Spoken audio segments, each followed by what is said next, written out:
तो सवाल इसमें यह है कि समस्या का बीज कहां पर है, तब हम उस समाधान में पहुंचेंगे। समाधान मुझे लगता है बहुत मुश्किल नहीं है, मैं इस बात को लेकर आश्वस्त हूं। इस समस्या ये है कि समस्या को समझने की हमने कोशिश नहीं की कि समस्या हुई कहां से। अब एक सवाल जैसे पैदा होता है बार बार, मैंने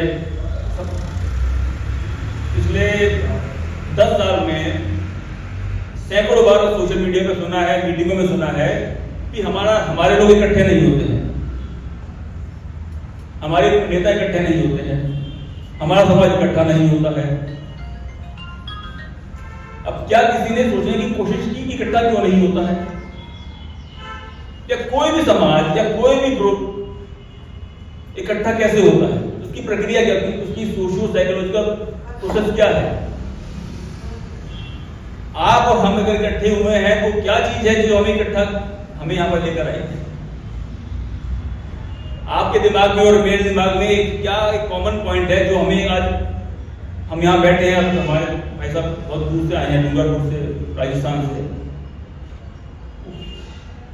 हम या कोई भी दुनिया के अंदर कोई भी संगठन कैसे बनता है या कैसे बिखरता है, ये प्रोसेस हमें नहीं मालूम, क्योंकि ये किसी डिग्री में, स्कूल में, किताब में नहीं पढ़ा है। सब बोलते हैं कि इकट्ठा होना चाहिए, इकट्ठे नहीं होते हैं। और मैं एक चीज और बोलना चाहता हूं, अगर इकट्ठे हो भी गए रिजल्ट नहीं निकलेगा, इकट्ठे हो भी गए रिजल्ट नहीं निकलेगा, क्योंकि जो मूल पॉइंट है कि इकट्ठा होने का, वो मिसिंग है। हम 100 लोग बैठ गए, 200 पार्टी इकट्ठी बैठ गई, रिजल्ट कुछ नहीं आएगा। क्योंकि जिस वोट की आप बात कर रहे हैं, अभी हमारे विष्णुदेव जी हमारे पुराने मित्र हैं, बातचीत हमारी होती रही है। मैं आपके सामने एक कल्पना की बात रखता हूं, आप थोड़ा प्रैक्टिकल में देखिए कि हम जो बात बोल रहे हैं कि इकट्ठे नहीं होते हैं, अगर इकट्ठे हो जाएंगे तो ये हो जाएगा, वो हो जाएगा। मान लीजिए हम 100 पार्टियां अपने जो बहुजन विचारधारा की इकट्ठी कर लेते हैं, मान लीजिए आज हमने इकट्ठी कर ली और हमने एक फैसला कर लिया कि हम अगले चुनाव में अपना कॉमन कैंडिडेट देंगे।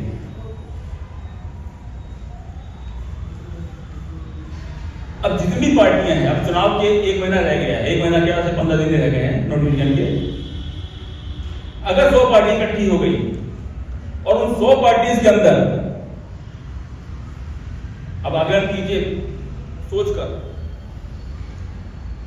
इन 100 पार्टियों के अंदर कौन सी ऐसी पार्टी है जिसने पिछले, हम एक स्टेट लेते हैं, उत्तर प्रदेश मान लीजिए, एक स्टेट ले लेते हैं या राजस्थान ले लेते हैं, कौन सी ऐसी पार्टी है जिसने यूपी की 80 सीटें या यूपी की 400 सीटें हैं मान लीजिए विधानसभा की, उसके 50 सीटों में चुनाव लड़ा हो। बहुजन की पार्टी की हम बात करते हैं कि पार्टी का मतलब तभी है जब वो चुनाव लड़े, वरना पार्टी बना के घूमते रहे बहुत अर्थ नहीं है। कौन सी ऐसी पार्टी ने 50 सीटें लड़ी, कायदे से 400 लड़नी चाहिए। अभी आपने बोला कि उनको हमारी पार्टी को नहीं बुलाया, बिल्कुल ठीक नहीं बुलाया। क्यों बुलाया, तो क्यों बुलाया? उनकी पार्टी है, किसी घर में अगर पार्टी चल रही है, शादी ब्याह चल रहा है, हमें क्यों बुलाए? ये तो देखिए गर्दन पकड़ के चीज ली जाती है। कोई किसी को राज न दे है, गुरु गोविंद सिंह साहब ने बोला था, जो ले है रिश्वत से ले। आपके बल नजर नहीं आया, आपके नेताओं पर बल नजर नहीं आया। आपने 2 दिन नाम बताया, मैं नाम लेना नहीं चाहता, जो प्रमुख नाम है, बुलाया नहीं, बुलाया पब्लिकली बुलाया था, नहीं जा सकते। बाकी कोई इस लायक नहीं है जिसको 1000 वोट, जिसकी क्षमता नहीं है विधानसभा को। मुझे बताइए कौन सी पार्टी है बहुजन की देश भर के अंदर जिसके पास लोकसभा के अंदर 5000 वोट मिले हो जिनको? कितनी पार्टी है? वो क्यों बुलाएंगे हमको?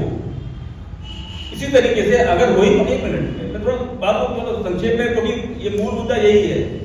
मैं कड़वाहट से नहीं बोल रहा, मैं प्रैक्टिकल बात बोल रहा हूं। सोल्यूशन इसमें से निकलेगा।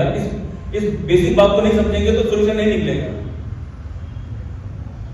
तो जब हम इकट्ठे मान 100 पार्टी हो भी गई और किसी के पास 50 वोट है, किसी के पास 200 वोट है, 150 वोट है, 100 पार्टी इकट्ठी हुई तो मेरे मुश्किल से 5,000 वोट इकट्ठा होगा आपका, उससे तो कुछ तेल निकलने वाला नहीं है।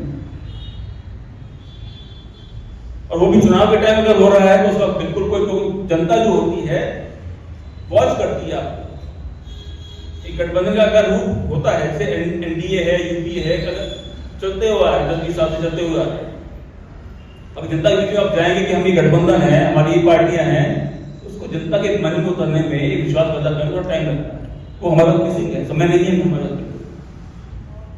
तो कहने का अर्थ ये है कि आज का जो जिस समय पे हम बात कर रहे हैं, हमारे सामने जो इमीडिएट हमारा जो लक्ष्य है या इमीडिएट चिंता है हमारी, वो है 2024 का लोकसभा इलेक्शन। और इस इलेक्शन के अंदर हमारा एजेंडा है कि बीजेपी जो सत्ता में है 10 साल से, और जिनका घोषित एजेंडा है कि हम संविधान को बदलेंगे, उसके विपक्ष में यूपीए कांग्रेस का जो अलायंस है वो है, और इन दोनों के बीच में हमारा अस्तित्व ना के बराबर है।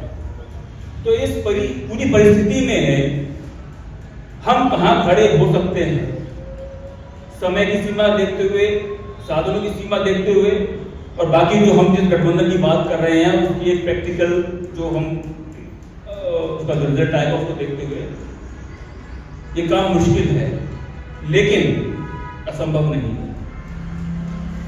अब मैं समाधान की तरफ जाऊंगा, क्योंकि बात समाधान पे खत्म होनी चाहिए, समस्या पे नहीं खत्म होनी चाहिए।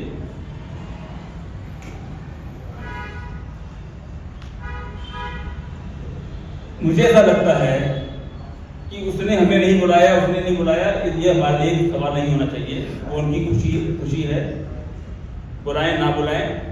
और दूसरी बात ये है, जिस दिन हमारे अंदर ताकत नजर आएगी तो हमारे दरवाजे पर खुद चलकर आएंगे। ये सीधी सीधी बात है, ये प्रैक्टिकल बात है। तो कोई हमें किसी के प्रति कोई बुरा सोच की बात नहीं है। हमारे अंदर ताकत ही नहीं है, हमारे 5,000 वोट नहीं है हमारे पास लोकसभा के किसी पार्टी के पास, तो क्यों हमारे पास आएंगे वो? हाँ, लेकिन ये जो एक विचार है जिसकी जरूरत सब लोग महसूस करते रहे हैं, और आज बड़ी मजबूती से महसूस की जा रही है, क्योंकि आज संकट सामने है।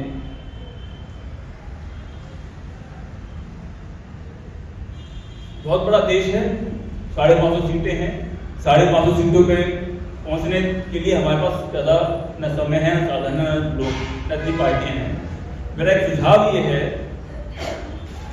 कि जो भी हम एक योजना बना रहे हैं, उस योजना के तहत जो हमारे टारगेट स्टेट्स हैं, हम 100, 150, 200 सीटों को टारगेट कर रहे हैं, जहां पर हमारा वोट कंसोलिडेट हो सकता है।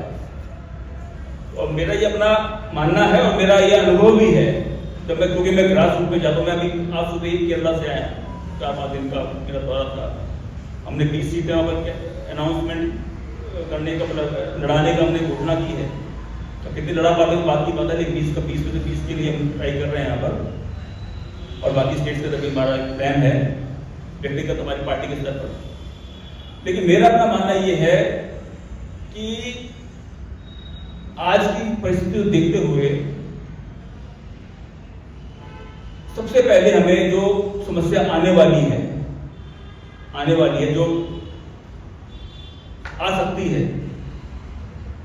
इसके बारे में हम सबको अपने अपने मन के अंदर, जितने पार्टी के लोग बैठे हैं, मैं व्यक्तिगत तौर पर नहीं जानता किसी को, और जो होता है, जो होगा, जो मेरा खुद पुराना अनुभव है, जो होगा कि किस तरीके से हमारे जो एकता बनती है, तो कैसे खंडित किया जाता है। उनके पास बड़ा सिंपल सी टेक्निक है, वो टेक्निक मैं बताने जा रहा हूं आपको। तो क्या करते हैं, क्या करते आए हैं मनवादी ताकतें, उनका दोष नहीं है, दोष हमारा ही है। मान लीजिए हमने 20-25 पार्टी को इकट्ठा कर लिया, हमने एक गठबंधन बना दिया, किसी भी नाम से, एनडीए जो भी नाम है, और उसके अंदर हमने घोषणा कर दी कि हम 500 सीटें लड़ेंगे या 200 सीटें लड़ेंगे। तत्काल कार्रवाई होगी वहां पर, क्योंकि वो नहीं चाहते, ना बीजेपी चाहती, ना यूपीए चाहती, ना एनडीए, ना यूपीए, कि इस समाज का अपना कोई इंडिपेंडेंट पॉलिटिकल एग्जिस्टेंस या इंडिपेंडेंट पॉलिटिकल स्ट्रेंथ बने। बहुत सिंपल सी बात है, वो नहीं चाहते। और जैसे बनना शुरू होगा वो बनने के स्टेज पर ही उसको खंडित करने की कोशिश करेंगे, जो कि वो जाहिर सी बात करेंगे। और वो कैसे करते हैं उसका मैं तरीका बताता हूँ आपको, कि मेरा अपना अनुभव है कि कैसे बड़े उनके लिए बड़ा आसान काम है। जैसे 25 पार्टी हमने इकट्ठी की या 20 पार्टी इकट्ठी की, 50 पार्टी इकट्ठी की, वो उसमें 5-7 पार्टी को हाईलाइट कर टारगेट करेंगे। मान लीजिए मेरे को अप्रोच किया, बोलेंगे आप क्या कर रहे हैं, आपको ऐसा है, हम आपको 1 टिकट 2 टिकट आपको कहाँ से लड़ना है, आपको होते हैं। और मैं सोचूं मतलब मेरा तो काम हो गया, यहाँ पर क्या बनेगा, तो 1000 10,000 5,000 20,000 वोट मिलेंगे, मेरा काम तो आराम से हो जाएगा वहाँ पर, और मैं 1 सीट या 2 सीट के चक्कर में वहाँ चला जाऊँगा। ये पूरी प्रक्रिया मैंने देखी है, क्योंकि ये 2017 का एक एक्सपीरियंस बताया मैंने, यही हुआ। जो लोग बनाते हैं उनमें से 5-7 लोगों को आइडेंटिफाई करके उनमें से 1-1 2-2 सीटों का लालच दिया, बुला लेते हैं, तोड़ लिया जाता है। उसको तोड़ने के बाद वो जब वहाँ जाते हैं वो टिकट दे दी जाती है या थोड़ी देर को झुलाया जाता है, घुमाया जाता है, उसके बाद उसको लात मार के बाहर कर दिया जाता है। और इसमें क्या होता है कि जो मेन प्लेयर जब हट जाते हैं तो बाकी का पूरा संगठन जो है वो भी डिस्टर्ब होता है। तो ये अगर हम ये कुछ अच्छा चाहते हैं तो सबसे पहले हमें जो भी लोग बैठे हैं सामने, उनको अपने मन में डिसाइड करना पड़ेगा कि कोई भी हमारे सामने किसी भी तरीके का कोई लालच आए या कोई ऑफर आए, उसको हमें स्वीकार नहीं करना है। अगर हम इस पहली सीढ़ी को पार कर गए, यही सीढ़ी है आज के समय में, और कोई सीढ़ी नहीं है अपने पास, कि हमारे पास अगर कोई ऑफर आया भी आप वहां छोड़ो, इधर हमारे साथ आ जाओ, 2 सीटें आपको दे देंगे, 3 सीटें आपको दे देंगे, 1 सीट आपको दे देंगे, बड़ा ल्यूक्रेटिव लगता है सोचने में, यार यहाँ तो वहाँ MP बनने के ज़्यादा चांसेस है, यहाँ चांसेस नहीं है। और जिस दिन ये प्रक्रिया शुरू हुई उस दिन जितना भी अच्छा विचार लेके आए वो पूरा ध्वस्त हो जाएगा, और यही होता है हमारा। तो इस चीज़ के बारे में हम सबको इंक्लूडिंग माई सेल्फ, हमें ये सोचना है कि अगर ऐसी स्थिति आती है तो उसमें हम क्या करें। ये हमें अपने अंदर निर्णय लेना है। अगर हम अपने आप में मजबूत हैं, सतर्क हैं और फोकस्ड हैं, मुझे लगता है कि ये जो काम सोचा जा रहा है, किया जा रहा है, आगे की इसको बिल्डअप करने में कोई दिक्कत नहीं होने वाली। इस स्टेज को पार करना हमारे लिए जरूरी है। तो इसमें जितने भी हमारे साथी हैं, मेरी उनसे ये अपील है कि कम से कम इस चुनाव में किसी भी तरीके के बहकावे में नहीं आए, क्योंकि बहकावे वाले वही है जो आपको यूज करेंगे और थ्रो कर देंगे। ये मैंने बहुत देखा राजनीति के अंदर, यही उनका जो गेम प्लान है उसमें वो सफल होते हैं बार बार। और इसी चीज को ध्यान रखते हुए अगर हम इस बात को दिमाग में रखते हुए अगर आगे चलेंगे, जितनी चाहत हम सबकी है इस काम को सफल होकर देखना चाहने की, हमसे 100 गुना ज्यादा हमारे समाज की चाहत है कि हमारे लोग इकट्ठे हो, हमारे नेता इकट्ठे हो, हमारी पार्टी इकट्ठे हो, ताकि हमारा वोट हमें मजबूरी में लोगों बेईमान लोगों को ना देना। तो यही अपने समाज की चाहत, अपने महापुरुषों का संघर्ष, इसको देखते हुए, इसको ध्यान में रखते हुए मैं यही उम्मीद भी करता हूँ, अपील भी करता हूँ सब लोगों से, हालांकि मेरे को अपील करने का अधिकार नहीं है, आप कुछ समझदार लोग हैं, कि इस बात को ध्यान में रखते हुए आगे करेंगे तो अच्छा रिजल्ट निकलेंगे। Thank you. हमारे चैनल बहुजन दस्तक को लाइक, शेयर, सब्सक्राइब देखना मत भूलिएगा। जय भीम, जय भारत, जय संविधान, नमो बुद्धाय। धन्यवाद। चैनल आर्थिक समस्या से गुजर रहा है। अगर आप बहुजन समाज में बाबा साहेब आम्बेडकर और तथागत बुद्ध की विचारधारा को अधिक से अधिक लोगों तक पहुंचाना चाहते हैं तो हमें आर्थिक सहयोग प्रदान करें, ताकि हम अपने चैनल के माध्यम से देश विदेश में समता, बंधुता, एकता और संवैधानिक अधिकारों को ज्यादा से ज्यादा लोगों तक पहुंचा सकें। आप अपनी सहायता राशि नीचे लिखे खाते में जमा करा सकते हैं। खाता धारक गौतम रत्ना, खाता संख्या 3169576865 IFSC कोड SBIN 0060336, बैंक भारतीय स्टेट बैंक। आप हमारे बैंक खाते का विवरण स्क्रीन पर भी देख सकते हैं। जय भीम, जय भीम। मैं गौतम रत्ना आपका बहुजन फिल्म प्रोडक्शन में स्वागत करता हूं, और आप हमारे प्रोडक्शन हाउस के अंदर अपना कैरियर बना सकते हैं as a film director, as a producer and actor and actress and editor and cinematographer also. अगर आपको फिल्म से रिलेटेड कुछ भी प्रोजेक्ट आपको बनवाना है तो हमारे पास में पूरा सेटअप है, जिसमें फिल्म कैमरा है, शूटिंग लाइट्स है और एडिटिंग है। सारा A to Z एक ही जगह पर आपको हमारे यहाँ पर मिल जाएगा। तो दोस्तों आप हमें कांटेक्ट कर सकते हैं हमारे नंबर्स पर 9810085714 और 8510005714। हमारे वेबसाइट पे विजिट कर सकते हैं www.filmserviceindia.com और हमें मेल भी कर सकते हैं gautamfilmsproduction@gmail.com पर। धन्यवाद।